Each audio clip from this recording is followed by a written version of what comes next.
Question number 2, exercise 5.2. In the adjoining figure, identify. ये आपको figure दिया गया है, इसमें कुछ एंगल्स दिए गए हैं, आपको उसके बारे में बताना है। फर्स्ट पार्ट देखिए, the pairs of corresponding angles. Corresponding angles की बात जहां पर आती है तो मैंने आपको एक सिंपल चीज बताई है कि सेम प्लेस पर जो एंगल आपके हों, ठीक है। सेम प्लेस कैसे, जरा देखिए।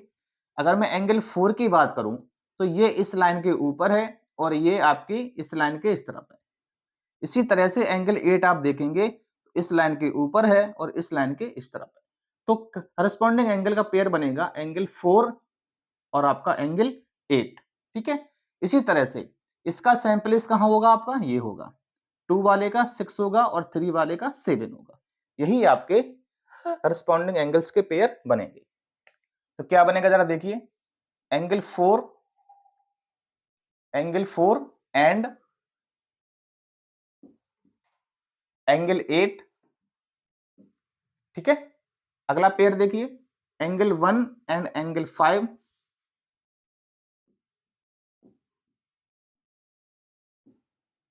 अगला पेयर देखिए, एंगल 3 एंड एंगल 7,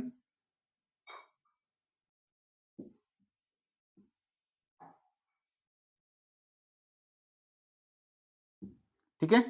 और अगला पेयर आप देखिए, एंगल 2 एंड एंगल 6,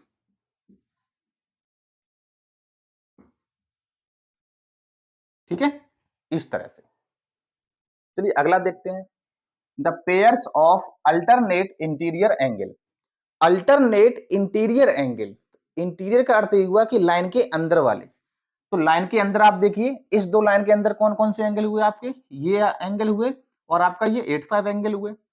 अब बात कर रहे हैं आपकी अल्टरनेट की, तो अल्टरनेट क्या होता है, एक इस तरफ तो एक इस तरफ, एक इस तरफ तो एक इस तरफ, ठीक है। तो एक पेयर आपका बनेगा एंगल 3 एंड एंगल 5 और एक बनेगा एंगल 2 एंड एंगल 8, ठीक है। आइए पेयर लिखते हैं, एंगल 2 एंड एंगल 8, ठीक है, कॉमा एंगल 3 एंड एंगल 5, ठीक है। ये आपका हो गया। चलिए अगला देखते हैं, the pairs of interior angles on the same side of transversal. सबसे पहले इसका आप मतलब समझिए, ट्रांसवर्सल जो पेयर लाइन को, ये जो लाइन आपको काट रही है, इसी को हम बोलते हैं ट्रांसवर्सल। अब इससे आप मीनिंग समझ लीजिए, सबसे टफ बच्चों को यही लगता है और यही सबसे आसान होता है।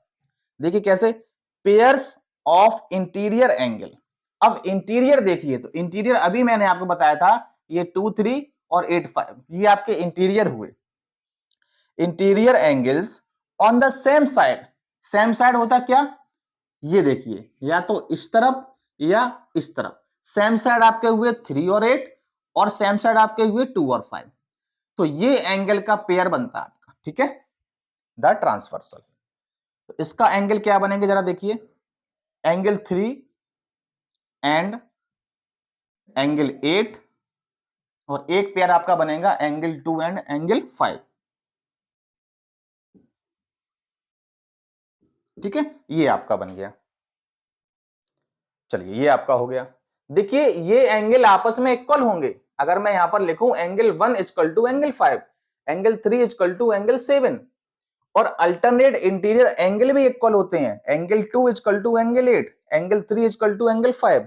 लेकिन इस पोजीशन में क्या रहेगा, pairs of interior angles on the same side of the transversal. इसमें आपका क्या रहेगा, इसमें इन दो एंगल का सम 180 होता है, ठीक है। इसमें एंगल आपस में इक्वल होंगे और इनका सम आपस में 180 होता है। ये एंगल इक्वल नहीं होते आपके, इनका जब सब करोगे तो आपका 180 होगा। ये इसमें थोड़ा डिफरेंस है। आगे देखिए, the vertically opposite angle, vertically opposite angle भी आपस में इक्वल होंगे। तो ये भी इक्वल, ये भी इक्वल और ये भी इक्वल और इसका सम 180। तो वर्टिकली अपोजिट क्या होते हैं, जब भी कोई लाइन आपस में काटती है, उसमें जो 4 एंगल बनते हैं आपके, 4 एंगल बनते हैं, उन्हीं को हम वर्टिकल अपोजिट एंगल कहते हैं। तो वर्टिकल अपोजिट 1 का आपका 3 हो जाएगा और 4 का 2 हो जाएगा, 5 का 7 हो जाएगा और 8 का 6 हो जाएगा, ठीक है। चलिए लिखते हैं, एंगल 1 इक्वल टू एंगल 3 आएगा, एंगल 1 एंड एंगल 3, एक पेयर आपका ये बना, एंगल 2 का एंगल 4 बनेगा, ठीक है। इसमें देखिए 5 का 7 बनेगा और 6 का 8 बनेगा, एंगल 5 का 7 बनेगा और 6 का 8 बनेगा,